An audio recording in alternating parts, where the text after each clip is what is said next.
हाँ, बेसिकली आज का मेरा आपसे क्वेश्चन ये है कि रिसेंटली फोर्ड वैगन्स को टाटा कंपनी ने खरीद लिया 750 करोड़ में। क्या कहना चाहते हैं, कितनी बड़ी अचीवमेंट है फॉर इंडिया? टाटा कंपनी को जानते हैं आप? नहीं, टाटा का मुझे नहीं है। महिंद्रा को जानते हो? हाँ जी, महिंद्रा का पता है मुझे। महिंद्रा का पता, वो किधर की है? वो इंडिया की कंपनी है, मेरे ख्याल में इंडिया की अपनी ओन बेस्ड कंपनी है और वो वहीं पे मैन्युफैक्चर होती है। हेलो अस्सलाम वालेकुम guys, this is Muzammil Qureshi here and you are on my channel Daily Swag. तो गाइस, आज की इस वीडियो में मैं पाकिस्तानी पब्लिक के पास जाने वाला और उनको एक बहुत बड़ी खबर दूंगा। और ख़बर ये है कि रिसेंटली टाटा मोटर्स ने अमेरिकन फोर्ड वैगन कंपनी को 750 करोड़ रुपये में ख़रीद लिया।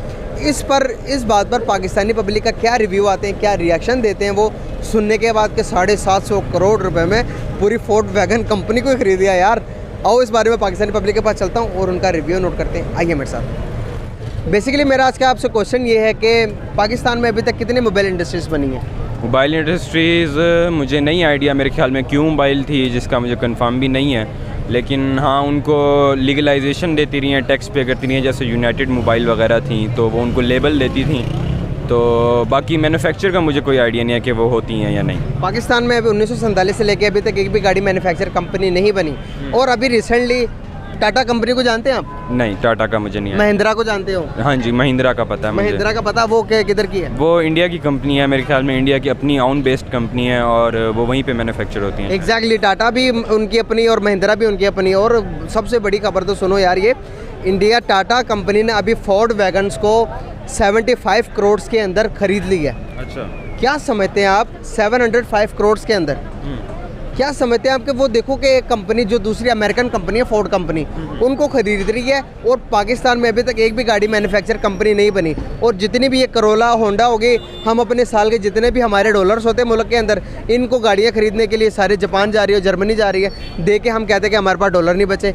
क्या वजूहत है? इन सब का जिम्मेदार कौन है और मुल्क में कौन लगा के दे देगा ये? इन सब चीज़ों का सबसे बड़ी जिम्मेदार तो सबसे पहले तो ये है कि यहाँ की आवाम है जो चीज़ आगे नहीं बढ़ना चाहते, क्योंकि वो कहते हैं कि जो हमें आसाइश मिली हुई है, जैसे अब ट्रेन को देख लें, ठीक है, क्या पाकिस्तान में अभी तक ट्रेन बनी है? पाकिस्तान से पहले की ट्रेन है, पाकिस्तान से पहले के स्टेशन हैं ब्रिटिश दौर की।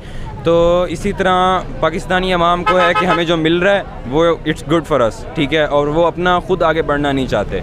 हाँ, कुछ नौजवान नस्ल हैं जो थोड़ा सा इस टाइप किस्म इस चीज़ को तोड़ना चाहते हैं, इस चीज़ को तोड़ना चाहते हैं और वो बाहर निकलते हैं। जैसे अभी रिसेंटली मैंने देखा कि पाकिस्तान से एक लड़की थी जो शायद फर्स्ट एवर गूगल वर्कर थी, जो गूगल के लिए गई थी।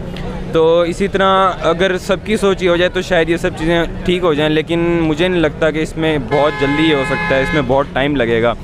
तो गाड़ियों की जहाँ तक बात करते हैं तो अब देखें, गाड़ी जो है जिसकी प्राइस बाहर 40 लाख 50 लाख पाकिस्तानी होती है, वो यहाँ पे 80 लाख 90 लाख 95 लाख होती है, डबल प्राइस होती है, 200% होता है।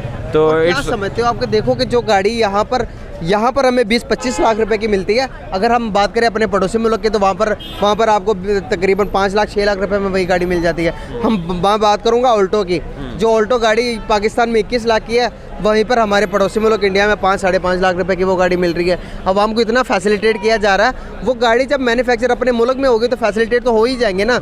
हमारी क्यों नहीं इनिशिएटिव ले रही? 1947 से लेके अभी तक कोई मैन्युफैक्चर। बिल्कुल ऐसा ही है, लेकिन क्या कहते हैं, ये है कि करेंसी का भी काफ़ी फ़र्क पड़ता है।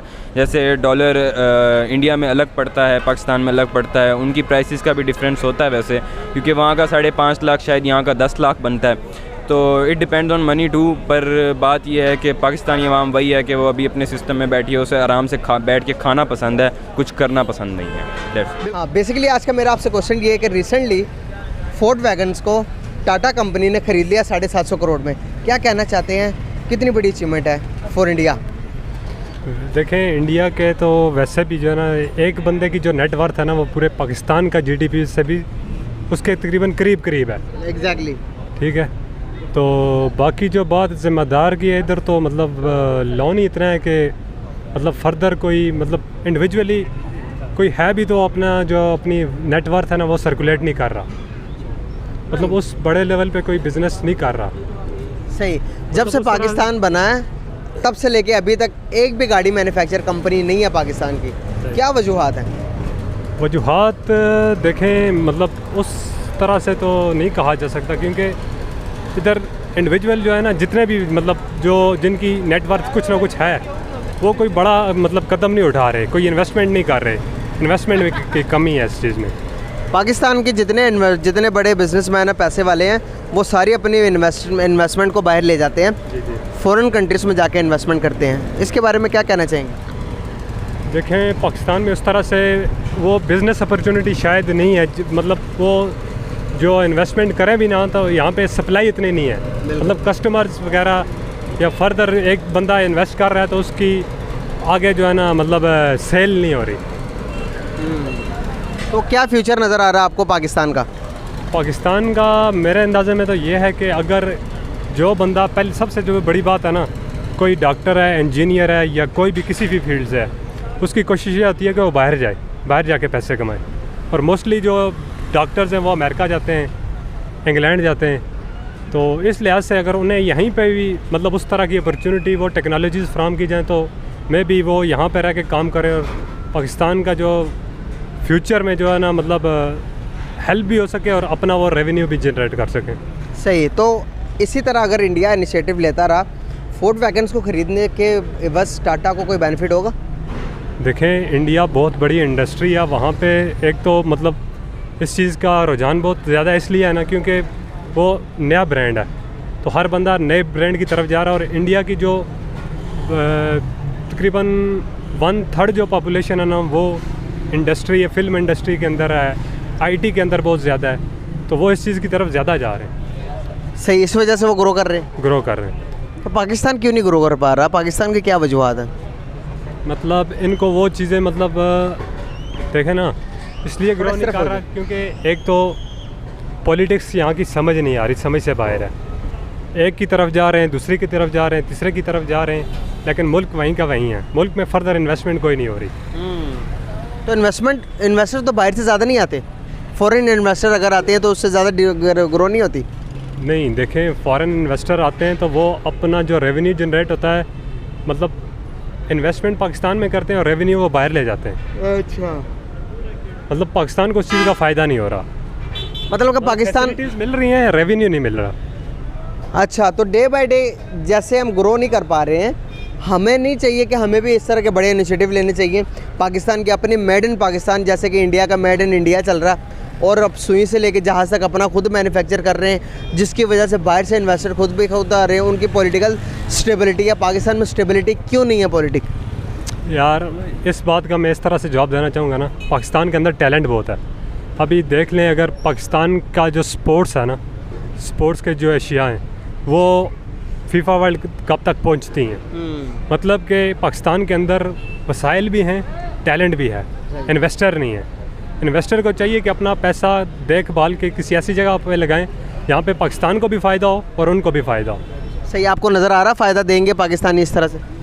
देखें, पाकिस्तान में वही बात है, सिर्फ स्पोर्ट्स का नहीं है, हर चीज़ में छोटे छोटे इनिशिएटिव मतलब उठाए जाए ना, हर काम में, फॉरेस्ट में, स्पोर्ट्स में। मतलब डॉक्टर्स अगर यहीं पे काम करें तो उनका तो एक तो आवाम को भी फ़ायदा होगा और डॉक्टर्स को ख़ुद भी फ़ायदा होगा। बिल्कुल सही। आ जाए इस तरफ, आ जाए इस तरफ ही, थोड़ा पीछे, थोड़ा उधर जी। तो गाइस, हमारे साथ एक सर मौजूद है, उनकी तरफ चलते हैं, उनसे बात करते हैं। अस्सलाम वालेकुम। वालेकुम सलाम। कैसे हैं आप? बस ठीक ठाक, अल्लाह का शुक्र। सर, नाम आपका? नईम अशरफ। करते क्या हैं? जी, मैं ये प्रॉपर्टी का काम करता हूँ। माशाल्लाह, वेरी नाइस। सर, बेसिकली मेरा आज का आपसे क्वेश्चन ये है कि अभी रिसेंटली एक खबर आई है, जो टाटा कंपनी, जो कि इंडिया की कंपनी है, बहुत बड़ी कंपनी, जो कि घर की सुई से लेकर जहाज़ तक खुद बना रही है, अपने गाड़ियों की कंपनी है बेसिकली। वो कंपनी अमेरिकन फोर्ड वैगन्स को खरीद रही है 750 करोड़ रुपए में। क्या समझते हैं कि कितना बड़ा इनिशिएटिव है इंडिया के लिए? बस इंडिया के लिए मैं क्या बोलूँ, मैं तो सिर्फ अपने मुल्क के लिए कह सकता हूँ कि हमारे मुल्क में अगर हालात ठीक करने हैं ना तो दूसरे मुल्कों से कर्ज मत ले। तो जैसे कि देख रहे हैं कि आप इंडिया के फी बंदे के पास इतना पैसा है कि वो पाकिस्तान पूरे को ख़रीद सकता है, ये क्या वजूहत है कि वो इतना अमीर कैसे और हम इतने पीछे क्यों रह गए? जिस टाइम मैं अपनी होश संभाली थी, मैंने देखा था कि हमारा रुपया ऊपर था, इंडिया का नीचे था। अब हमारा मुल्क जो है ना उससे नीचे आ गया है। उसकी वजह ये, हमारे हुक्मरान जो है ना, ये दूसरे मुल्कों से जब कर्ज उठाते हैं ना तो हमारा मुल्क नीचे आ जाता है। इसी तरह हमारे मुल्क के ये हालात पैदा हो गए हैं कि हम नीचे के नीचे जा रहे हैं और हमें कर्ज नहीं लेना चाहिए। बस मैं तो ये कहना चाहूँगा। सही। फ्यूचर क्या देख रहे हैं, मुस्तकबिल क्या देख रहे हैं आप पाकिस्तान का? फ्यूचर तो मैं ये देख रहा हूँ कि हम बिल्कुल नीचे आ गए हैं, ज़मीन पे लग गए हैं पाँव। श्रीलंका के हालात बताएं जो श्रीलंका में चल रहा है इस टाइम। श्रीलंका के बारे में तो मुझे कुछ इतना कोई ख़ास इल्म नहीं है, लेकिन मैं तो फ़िलहाल ना सिर्फ़ और सिर्फ अपने फ्यूचर की, अपने मुल्क की बात कर सकता हूँ कि हमारे मुल्क का जो एक भिखारी है ना, वो भी रात को 500-600 ले जाता था। अब वो भी बेचारा घर में बैठा हुआ सोच रहा है कि मुझे देगा कौन। बिल्कुल, बहुत शुक्रिया सर, बहुत अच्छा लगा आपसे।